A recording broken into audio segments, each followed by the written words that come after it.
Hi, this is Stir It Up, the Adventure Chef. My name is Shahid Rambali, and thank you for joining me for episode 1 of season 6. Today we're in beautiful Anse La Raye. This little area is very special to me. It's very close to Marigot, where I'm from.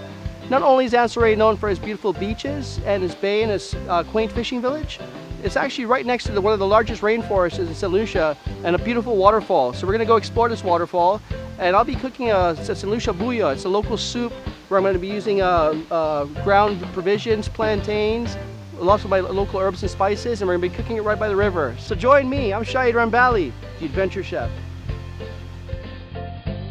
This episode of Stir It Up is brought to you by Media Solutions, Bateau Maigo, Chateau Maigo, Chateau Maigo Villas, Pizza and Company Limited, and Naturaliz Plus.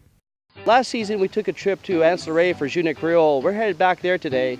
I'm going to take you to my favorite arts and crafts areas and show you a few different gifts you can take back to your friends and family back home.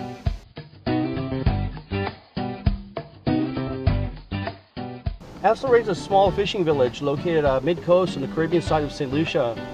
Anse La Raye developed early on, especially with the Catholic Church. And one thing I like about Anse La Raye, not only do you have the quaint fishing village and the beach and a beautiful bay, you have the contrast with the rainforest and the rivers right next door. That's actually where we're going. As a young boy, I used to visit Anse La Raye quite a bit. My family had a large estate called the Venus Estate for many generations. And I remember going down to the river, catching crayfish, and also going through the rainforest looking for birds. So, that's a good spot to see the St. Lucian parrot as well. And with global warming and climate change, I've noticed St. Lucia has been suffering a lot with a lot of the watershed and rivers. And we're actually seeing a lot of these rivers getting smaller throughout the years. Places that you used to swim when you were a child, they're no longer existent. They're all dry riverbeds. So I think in the future we have to do a lot to conserve what limited resources we have here in St. Lucia. And the rivers and rainforest is definitely an important one of them. And I think it's very important in the tourism sector as well. And there's also a lot of potential with agriculture in that area. Anse La Raye is a location where you can find a lot of beautiful arts and crafts, especially by the waterside. And it's a lot of arts and crafts that's very unique to this area. And we're going to actually take a look and see how they're made, and all the different types of souvenirs that you can bring back for your friends and family from St. Lucia.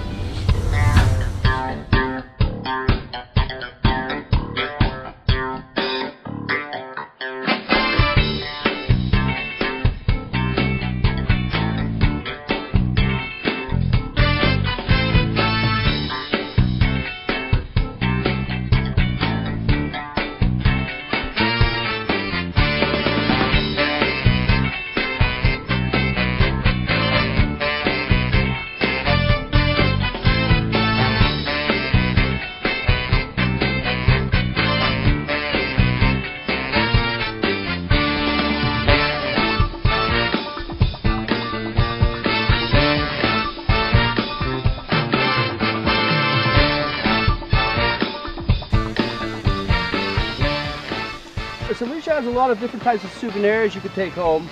They use a lot of the natural resources found here, usually in the rainforest or the jungle or the beaches. And one thing is our clay pots.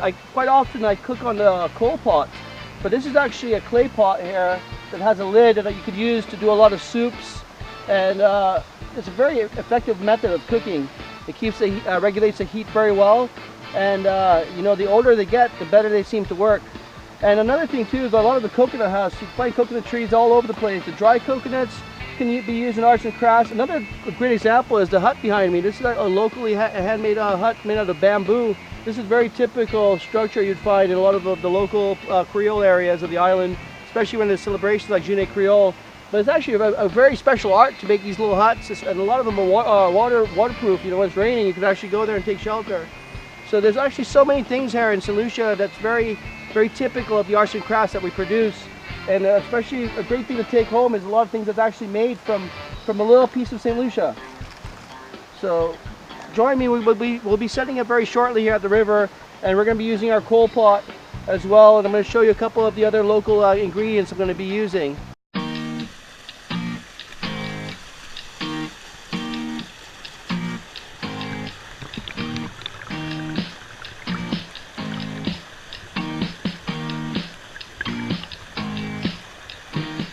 Hey folks, well, we're going to get ready to make some nice solution bouillon.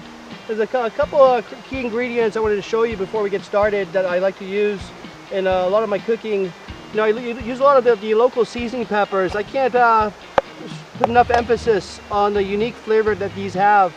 They have the ones that are mild, and also we have a very hot one as well that we use for pepper sauces. Always try to take the seeds out. The seeds add a little bit of a bitter taste, and you really don't want it in your food.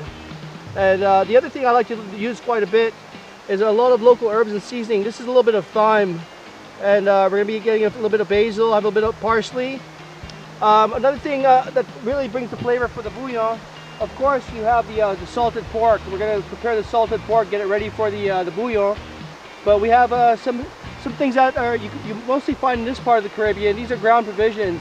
This is actually a local yam, and it's called choux in Creole, but it's very similar to a potato, and when you cut into it, you can see it almost has like a pinkish flesh to it, and this is an excellent choice to put in the bouillon. We're going to cut this into little medallions, and it's going to boil down to the consistency of a potato, but not quite so soft. The other thing I like to use in my bouillon is I either use green plantain or macabou. Macabou is a variation of the plantain. There's several you can find here on the island. The reason I like to use the macabou is it's a little drier than the plantain, and for a very saucy bouillon, this helps soak up a lot of the flavor. Now, the other thing that we're going to be using is our local pork. With our local pork, this has been salted, and back in the olden days, in the colonial times, there was no refrigeration, so salted food was an acceptable method for preservation of different sorts of fish and meats and seafood. So we're going to be cutting the pork into these little medallions, and what I'm going to do, my secret is I'm going to season it with a little bit of this cold press extra virgin coconut oil. Coconut oil has a lot of distinctive properties. It's very good for high blood pressure, diabetes, kidney problems, and it has a lot of essential minerals and vitamins. And I like it because it's also a very healthier way to cook, especially with this dish. I'm going to let it marinate in this coconut oil just slightly. It's going to give it a nice flavor as it starts to stew up. It's going to release these coconutty flavors into the bouillon. And one thing I also like to use a lot is also a local banana vinegar that's made here on the island. And what I like to do is I like to soak my salted pork a little bit between the oil and the vinegar, just for a good 30-40 minutes right before I'm about to cook it, after I've washed the salted pork out. These are just some of the ingredients that we'll be using. And I'm going to be here getting everything ready for lunch. In a little while, we're going to be checking up on the rest of the group and see how they're doing at the waterfall.